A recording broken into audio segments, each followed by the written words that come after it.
Mr. President, thank you so much for joining CNBC. I want to kick off by asking you just to walk us through the situation in your country today. The situation in the country inside Armenia, if you are speaking about Armenia, is very high patriotic mood. Basically, very organized, relaxed on the streets, sort of a business as usual. But everybody is concerned what is happening in Nagorno-Karabakh or Republic of Artsakh.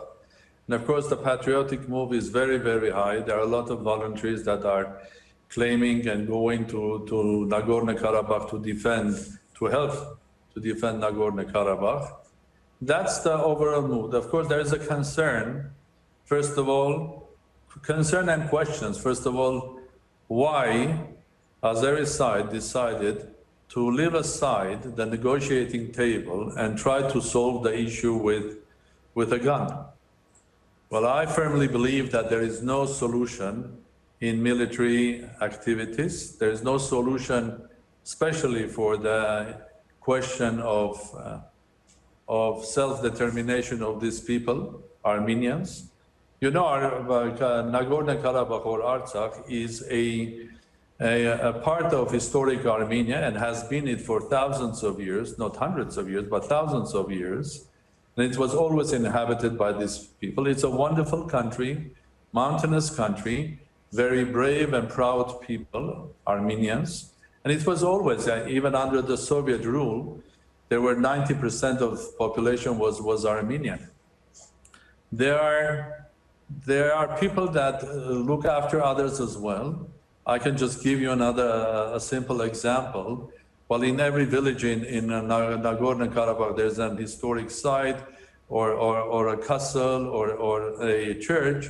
In some places, very rare, including in the city of Shushi, there was a mosque. And after the First War, people there, with the support of their friends from outside, have renovated that mosque. So this war, the first, or the conflict, is not about ethnicity, it's not about religion. It is all about these people, proud people, that always lived and owned their land.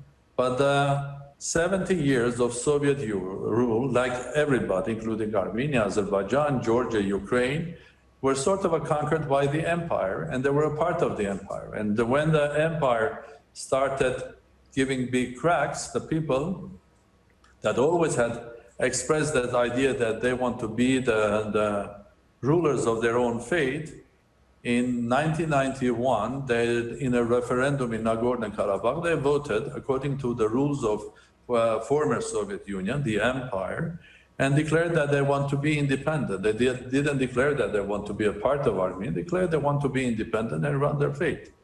But unfortunately, the reaction from Azeri side was not sort of a 20th century reaction. It reminded more a medieval reaction. To be honest, it reminded me the stories between... Well, it's more like a First World War I reaction, no? That's a different story, but it reminded me more medieval when let's say Scotland was fighting for their independence and what English kings were doing, sending army and basically making lives of the Scots in England miserable. But well, in 20th century, Scotland has decided to vote for, to have a referendum for independence, and the British government has agreed, and they had a referendum as a normal human way of doing things. Well, you said that the mood in Armenia specifically is quite rather nationalistic and positive in response to what's been happening with Nagorno-Karabakh region. When you think about this a bit more broadly, are you worried at all by the international reaction here? We now have the Turks involved on the one side, the Russians seemingly involved on the other. Could we see a bigger conflagration than what we've seen so far? Well, I'll try to answer that question. The thing is that Turkey is not seemingly involved. It is involved now in the conflict, and very sort of openly. One of my good friends, yesterday I was speaking to him from the West, was telling Armen, looks like we have the results of the first phase. I said, and what's the first phase? And he said that the first phase result is that Azerbaijan failed to have a quick war with Nagorno-Karabakh to conquer it. And I said, and he said the second one is the Turkish presence in Nakhichevan, which is an enclave between Armenia and Turkey and belongs to Azerbaijan, which also historically used to be in Armenia, but doesn't matter. Even the name Nakhichevan means the first stop or the first hotel or hostel, and this was related to, because it's clear it's close to Mount Ararat. It's connected to Noah's legend. When Noah went down the mountain, it was the first stop that he stayed, Nakhichevan. So now Turkey has military, huge presence, basically controlling presence there, and definitely with that it comes with the political one. And the same now in Azerbaijan, there are not only advisors, they are recruits, they are those that brought with them paid fighters from Syria. Do you believe this is a first step towards threatening your country, or is this something that you think can be contained? No, I hope that anything could be contained, but it's definitely to threat Armenia, because Armenia as its own is something for this government in Turkey is considered as a problem. Well, if you look at activities of the current Turkish government, it looks like they have problems 360 degrees around them. They have in Mediterranean, in Greece, in Libya. They are everywhere. They're in Iraq, everywhere. So they are creating problems everywhere. But Armenia is special because 105 years ago, under the pretext that Armenians were Christian, this was the First World War, they started a genocide of a nation with the aim of eliminating a whole nation. That's a genocide, of course, that the United States has taken years now to actually recognize took place. Yeah, well, the American Do you believe that the Americans could be a mediator in this conflict? Well, is there a place for them? Well, let me come back to finish your question. Well, while Turkey is involved heavily there, and of course they are using the old trick that they have done everywhere. Yeah, but there are PKK fighters here and there. There is this, there is that. Now they are saying there is a threat to international energy pipelines, which is absolute nonsense. Because that pipeline is there for 20 years. And 20 years ago, Armenia's army was much more powerful than the Azeri one because they didn't have the money. And when the pipeline was on its first stage, Armenians could have shot that pipeline, the first 100 meters of the pipe. But Armenians didn't do that. Because imagine if Armenia would have shot and the pipeline was not there, Azerbaijan would not have made during the 20 years billions and billions of dollars, and using that billions, buying weaponry now to fight and kill Armenians. We didn't do that during the whole 20 years. Why on earth we should do it now? And what's the purpose? That's something like shooting onto your foot, upsetting international community. And what are we going to gain? Azerbaijan has made billions of dollars, and we never reacted like that, but shooting the pipeline. But Turkey is claiming, and they are entering now Azerbaijan, putting their military force, their rockets, their F-16s, so, Mr. President, as if they want to protect the pipeline, which is absolute nonsense. Mr. President, then what's this all about? Is this about remapping energy spheres, or what is this about, do you think? No, is this no, about no, sovereignty? No, is it a land grab? Well, this is not about energy problem because there is absolutely no threat to that energy, and Azerbaijan can have another 10 pipelines. And as I told, it's logical. If we were the ones that had the intention of shooting the pipeline, we would have done that 20 years ago, but not now. Why on earth we should do that? It's the same illogical thing, claiming that Armenia has attacked Azerbaijan. Why on earth? Armenians have, on the first war, they have basically won the war by claiming what belonged to them, and they don't have any intention of going further. Why on earth they would start a war? Now, on the side of Turkey, they are, as my friend was saying, but they are now in very strong position in Nakhichevan. And now, with this war, in 3 days, 4 days, 3 months, their presence in Azerbaijan, which will be much stronger, and they will tell this legend about Armenian threat on pipelines and probably will try to stay there. This way, they will have more influence on what's happening in Azerbaijan and in the region. Now, when you speak about Russia, there is no Russian involvement on Armenian side. I mean, there's no Russian soldiers or recruits or commanders or generals, none. Yes, in Armenia, on the border with Turkey, there is an Russian military base, but that military base is there because we had a bad history with Turkey. I mean, the genocide. And there is no way that Armenian nation will allow anyone, especially Turkey, to make another genocide and to force all Armenians from Nagorno-Karabakh out, repeating what they have not finished 105 years ago. No one. It's not only people of Nagorno-Karabakh, it's people of Armenia and millions of Armenians living both from Russia, Central Asia, up to United States, California, and New York and Massachusetts. Mr. President, you have a unique position, frankly, to speak to what's happening in this broader region, particularly when it comes to Turkey. There's been a lot of discomfort, to say the least, amongst NATO members about the actions of that country and that country's president over the last 10 years. Certainly, there's a lot of internal questions, frankly, that he has to face about what's happened to the Turkish economy, what's happened to the lira. But when you think about this with regards to the broader region, is President Erdogan a threat to stability, a threat to peace? Well, I'm not one of those. Until I'm the president of the republic, I will not take dramatic valuation of other heads of states. But if I was a free man and we were at the Davos, then probably I would answer your question. So I leave that to people of Turkey to define what their president and their country is doing and going. But what we see is that Turkey is bullying all neighbors. As I said, 360 degrees. And of course, every country today is facing a problem, and that big problem is the decline of economy worldwide, and of course the coronavirus, and also that the fact that I like always to speak about this new world, I call it quantum world, because this world has dramatically changed and we don't understand, most of the people don't understand how to live in this new quantum world. But the reality is the challenges are huge, starting from COVID. And where our people, your people are suffering from COVID, why on earth you want to start another war? Impossible, unhuman.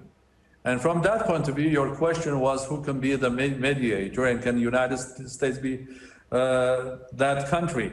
I mean, it's very important that it is my deep conviction that if you are looking for someone to be mediator, first of all, to get a result, the sides have to build up trust and to talk. And to build up trust, there's only one way in human behavior is to talk. That's true in the family, that's true between fathers and sons, that's true in a society, that's true between president and the people, and that's true between neighbors. So you have to have a dialogue and to talk to each other. And we're lucky that since the ceasefire in 1994, an internationally known and very solid platform was created, and that's the platform of OSCE Minsk Group and the three co-chairs. The United States is one of the co-chairs, so are Russia and France. So everything is there. The question is, do you want to have a dialogue? Do you want to negotiate? Or do you want a war? And the war means lost lives, not only soldiers, but civilians. In Armenia, we have lost civilian lives, starting from a grandmother up to children, and that's not acceptable in 21st century. So I would like, the negotiators are there, the mediators are there. I think it's up to the will of Azerbaijan together with Turkey, going back to negotiate. Nobody says that negotiations are easy. Nobody says that negotiations will always be a curve up to the final decision. Nobody says that sometimes you are happy with your negotiator, sometimes you are not, but that's the only route. And that's the only way. That's the only way to basically get what we want, a final settlement to the issue. And the final settlement... just to interrupt you, sir, one question quickly, and this is in regards to that. With Azerbaijan supplying some 5% of the energy demands of Europe when it comes to oil and of gas, many would say that that's been a lifeline for Europe to avoid full dependence on Russian sources of energy. When you take a step back and think about this with regards to mediation and those who should be supporting you, given, frankly, the historical context here in which Armenia finds itself, and sandwiched as it is between Azerbaijan and Turkey, do you feel like the Europeans are letting you down? Well, I think I'll respond to your question. Giving me the fact that they are giving 5% to Europe, well, good luck. Let them give 10 or 15. Is there anything wrong them supplying Europe with 5% of energy? Why not you want to connect that by killing Armenians in Nagorno-Karabakh and destroying a nation? What they do have one with the other? I think you can continue supplying. Armenia has never been a threat to that. And in the meantime, the people of Armenia, like the people of Scotland, have the right, or many other countries, like including in former republics of Yugoslavia. Why on earth do they live on a different planet, or there are different values for them, European or global values? Why on earth people of Nagorno-Karabakh, Armenians, don't have the right of living on their thousands of years of their homeland and exercise their democracy and all of that, all what is necessary? Now, when you are speaking about 5% of oil, fine, but the future of this world is not going to be about oil. So if you look another 30 years ahead, I think you will see that already today, the dominant values or human values is not going to be the oil, because it will be replaced by sun, it will be replaced by many others, including maybe nuclear or biological and so on. And we know how much damage the oil is making to the climate. But the bigger value today, the real king, is data, is technology. And that the data companies are 10 times bigger than ExxonMobil. So, I mean, we cannot rely on the fact that somebody is supplying someone and then human rights and the rights of a whole nation should be destroyed. And this is a very short time frame. Between now and 2050, the world will be completely different. Those who will have the knowledge of managing data, that will be the new countries that will control the world, will have a basically say in this world. So oil is temporary, like coal was temporary, and before coal, the wood was temporary. So is nuclear temporary. So there is 2,000 times more energy coming from sun to this planet than we are using globally. So while we have made an idol from oil and basically destroying human relations between nations and states based on something which is very temporary. Well, I do understand your question. But wars have been fought for less, much less, in fact. My question, I think, to close us out, sir, is frankly, when you take a step back and think about what's going to happen next, obviously this is an area that has a population of about 100,000 people. We've already seen almost 100 people killed in this recent conflagration. Where does this end? Is this something that needs to be part of an international arbitration? Do you think that there's a chance that all parties could come to the table without that? I mean, frankly, this is a world, as you know, which is consumed by the impact of COVID-19 on global economies, the U.S. presidential election, U.S.-China relations. It's unfortunate, but with energy markets not moving very much off the back of this conflict, at least not yet, you're not getting necessarily the international attention that's necessary to get that kind of mediation that you need. What needs to happen, in your opinion? What needs to be had, the international community has to realize that if they don't interfere now, then Caucasus will become another huge problem for international community. And does that mean it will be a huge problem potentially for energy as it relates to those pipelines that are going it will be, it's to Europe? It's not only, I think, don't make this world one-dimensional, that it's only about energy. This world is much more complex because it is all about national interests, it's all about stability, it's all about trade, logistics, many other things. It's not only energy. I think we cannot simplify relations between states based on the energy. Although I was sharing some 10 years ago the Euro-Atlantic Security Initiative, and I was sharing the energy part of it, and I do realize the importance of energy. But we cannot simplify this issue. Imagine Caucasus becoming another Syria. Imagine it. Is that going to happen? No, I hope not, because that will be a huge tragedy for everyone worldwide. And you told that in Karabakh there are 150,000 people, but don't remember, these are Armenians, okay? And it doesn't matter are there 150 or 250,000 of them, because no one Armenian, because Armenians are connecting the whole issue of Nagorno-Karabakh with their faith and their history. And they take this as another attempt by Turkey, with the help of this moment of Azerbaijan, to create another genocide. And this is unacceptable for Armenia. So what will happen? The fights will continue, and the Armenian side will prove that there is no way of solving this by force. And then, do we like it or not, we have to go back to negotiations, and we know where to go. Minsk Group, OSCE Minsk Group. And it reminds me, 30 years ago, when I was initially professor and then I became ambassador and then the war was going on, a lot of my friends, colleagues, and I was ambassador to NATO, everybody was telling, oh, Armenians will lose this war because look at Azerbaijan, it's 3 times bigger, they have 3 times more army, they have the support of Turkey and all of that stuff. So what happened? I mean, our political life and realities of this world are not arithmetics. It's much more complex. In fact, it is a very complex algebra. What happened in 1994, Armenian side, people of Nagorno-Karabakh, this is the same, 150,000, they won the war without guns, without anything, because there was something important there. They were defending their homeland. This is not mathematics, how many tanks you have.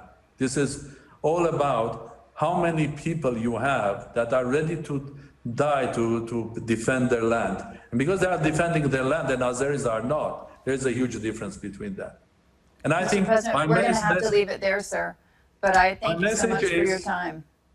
My message is final. There is no solution in war. Let's go to the table of negotiation and make this world a safer place, not create another unstable region in Caucasus.